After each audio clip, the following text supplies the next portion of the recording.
Hey, Erzgat here, and it's time to talk about the best anime of spring 2025. And yes, this season did turn out to be underwhelming, at least for me, when I did my video and went through the entire lineup for this one with everything that I watched, everything that I was interested in. Tried quite a few series.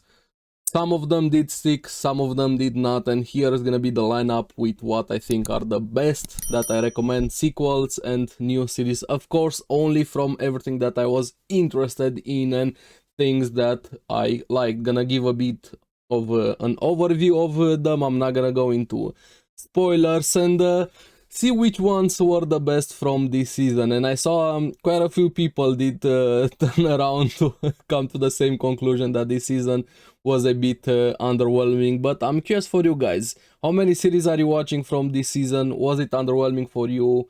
Yes or no? And I know there's a lot of romance, slice of life show and some mysteries, but even those didn't turn out quite that well. But hey, I'm curious, maybe this is the best season for you. But anyway, enough rambling. Let's go into the series that I think are the best from this season. And the first one to start with has to be Fire Force Season 3. And it feels like forever when Season 2 aired. And I even talked about it in videos here, but I'm glad. Finally have Fire Force Season 3 being here. Starting out to be a full adaptation. We're gonna have more after this first core. But I'm enjoying Season 3 quite a lot and seems straight into the action, picking up where it left off. But what I appreciated quite a lot was a bit of the introduction of the characters, the plot a bit, recapping everybody where they are. This was actually appreciated considering the gap between Season 2 and Season 3, kind of a refresher. A bit the animation is still there, the sound design, one of the strongest suit for Fire Force. I'm still into the plot there. It did bring up some memories back with that. They even did this in Season 2, and I think it's very good for some series to do this, especially when they have a big gap here. But things definitely got interesting, to say the least, with what's been happening here with Captain Burns, the Evangelist, Joker. Joker is such a fun character. But yeah, I'm having fun with Fire Force and Hibana. Oh, Hibana with the glasses there, that scene, damn, she looks so good with those glasses. But have you been keeping up with Fire Force? And if you haven't watched it at all, I highly recommend Fire Force, also from the same creator as the Soul Eater, and there's some nice connection between the series. So have fun with Fire Force Season 3. Then next one we have Go Go Loser Ranger, and this is quite a fun show because it kind of flips a bit the dynamic. The good guys are the bad guys and the bad guys are the good guys, but at the same time all of them are bad, and pretty much every single character is insane to various degrees. I said it when Season 1 also aired, but I don't think there's an actual normal character, like, hey, that guy is normal or that girl is normal in this series, from the main cast, sort of the character that gets some screen time. And I'm having a lot of fun with it. It's interesting. We have here the monsters trying to take out the rangers, but the rangers are pieces of shit, and of course the monsters also are pieces of shit, and our main character being this small potato monster, but he's such an interesting character to follow along, and pretty much everybody, like I said, is insane, and it's a fun series. I'm happy we're getting more Loser Ranger, and the dynamic is one of the best parts from it. And if you haven't watched it, I highly recommend you guys check it out. Go Go Loser Ranger with Season 2 being here. Next we have Windbreaker being back. Fights, delinquents, and Tokyo Revengers vibes, but in a different way also. Well, Tokyo Revengers had the time travel thing and the issues with the main character and everything else. This one seems to be a lot more focused on the gangs and the fighting here, and the choreography is pretty fun for Windbreaker. The main character is an interesting one to follow along because he hasn't been used to interacting with people, social interactions and things like that, and it's very much also a bit of power on friendship with this series. But I'm enjoying it quite a lot here, seeing them grow, and I'm curious where it's gonna go, because this arc seemingly is gonna be interesting, to say the least. Kind of an overarching villain in a way compared to what we had in Season 1. And curious, have you guys watched Windbreaker, anything at all? If you like delinquents, fights, and a bunch of bonding together for the characters. So if you haven't checked out Windbreaker, I highly recommend it. Now, the last sequel on this list has to be Black Butler Emerald Witch arc, and I do have to say, if there's a vibe check, an art style, a look check, has to go to Black Butler. Like, they're cooking so hard with how it looks. The atmosphere for this arc gives me that old fairy tales vibe, fables, and especially with this one going to this werewolf forest monsters, gothic horror vibe to it. It's so good, and even more after the last arc we had with the public school arc, that one having that school, the Harry Potter vibes in a way. I don't know what's happening with Black Butler, but it's such an atmosphere, for it to say the least, and I'm glad it's back, and hopefully we're gonna keep getting more and more, because this arc also has that similarities a bit with Undead Murder Farce. If you never checked that one out, I highly recommend that one.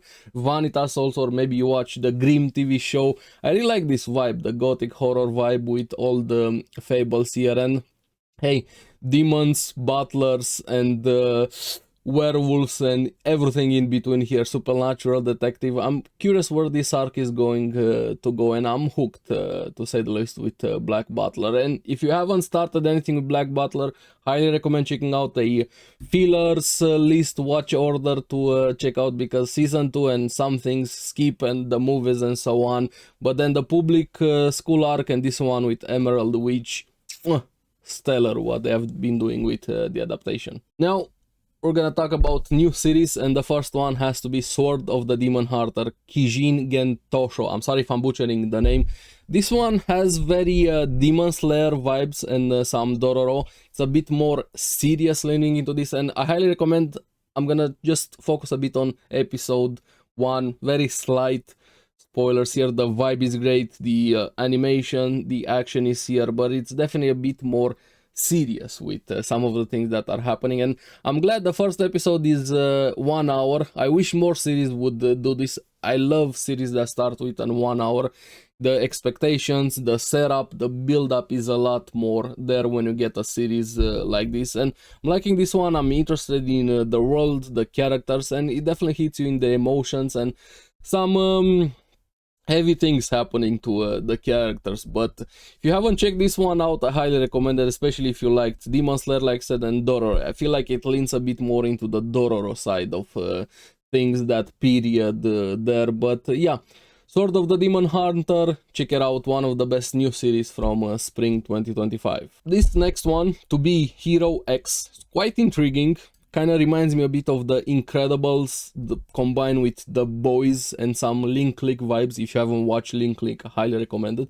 But this one, in this world, the heroes are under the control of the public. Like, depending how the public views you, that's how your powers and your image works, and actually affects your body and how you are, even changing your personality a bit. And it starts out quite interesting with this advert guy that works for the company that handles the commercials, the PR for the heroes.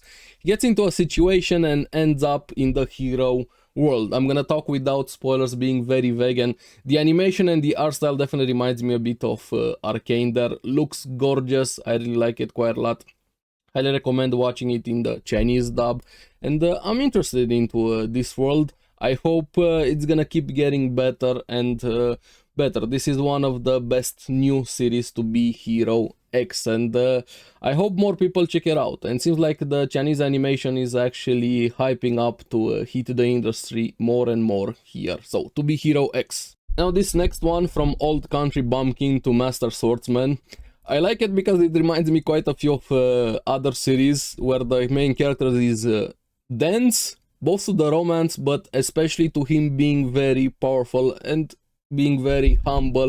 You know, I've had quite a few series like this that I actually quite enjoy. I parry everything, the Osan newbie adventurer, chilling in my 30s after getting fired from the Demon King's army. Kind of that more of an adult main character in this case, and him being very powerful here, and all of the girls going after him. But back to Bumpkin Master Swordsman here, the main character being the trainer, the guy that teaches pretty much everybody, and he ends up going to the palace after his old students come to him, especially one of them that wants to grow his reputation. And then he goes to the capital and things unfold from there. And of course, all of the girls are after him. It's Paul from Mushoku Tensei getting a second chance at life here. This is the fun series, not to be taken seriously here. And hey, if you want to check out the other ones that I mentioned, also kind of along the same vibes, and the girls are hot. So yes, Bumpkin to Sword Master, check it out. Now these next two, I'm gonna combine them a bit just to talk about both of them, because they have two big issues for both of them, different issues but very big for each of them. Super Cube, it's another Chinese anime, but this one excels at the animations, the fights, the choreography, the action is all there. It looks great, especially that episode fight was stellar here. But unfortunately, the biggest drawback and caveat to this series, the story, characters, plot, everything in between feels very mid and sometimes even bad to worse here. It suffers, feels very rushed and so on. I liked overpowered main characters quite a lot, if you guys know me, but this one I was just like, oh, a bit bored. So animation top notch, everything else below, so to say. Still enjoyable, but just watch this one if you want cool fights. That's my recommendation for this one, with a big drawback. Then on the other side we have the beginning after the end. Kind of reverse here. Interesting story, very Mushoku Tensei. Like even the author admitted it's very inspired from Mushoku Tensei, especially the first episode, and some things even after that. It's like almost one-to-one with some of the things from Mushoku Tensei. You have this flawed character, a king that gets reincarnated, and he did some fucked up things as a king there. Again, very low emotional IQ, doesn't know how to interact with people, similar to Rudy. But in this case, after this, it branches off with some differences from Mushoku Tensei.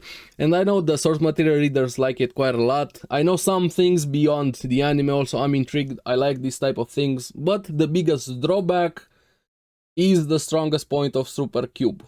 This case, the animation sucks, like big time. It's PowerPoint presentation levels here, which hurts. I wish would have had better animation, 100%. I don't know what happened. I know the author chose the studio, especially after this came into the defense of the studio. I read the statements there.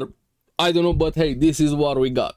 I hope it's gonna improve later on. Maybe season 2 is gonna be the one, if it's ever gonna get a season 2. But yeah, just an interesting series to check out if you like that sort of Mushoku Tensei vibe. I wish it was better, but it is what it is. So just know what you're getting yourself into with these two series, depending how you are with those sort of things. And that's pretty much what I'm checking out this season and what I recommend, the best of spring anime 2025. Of course, we have some leftover. Apothecary Diary season 2 is still ongoing. One Piece is back stronger than ever, and then we also have Overlord, the Sacred Kingdom movie, finally being available. Feels like it's been an eternity, and we get to see it with proper subs. If I remember correctly, the timeline for it is between episode 8 and episode 9 from season 4, and season 4 was the strongest from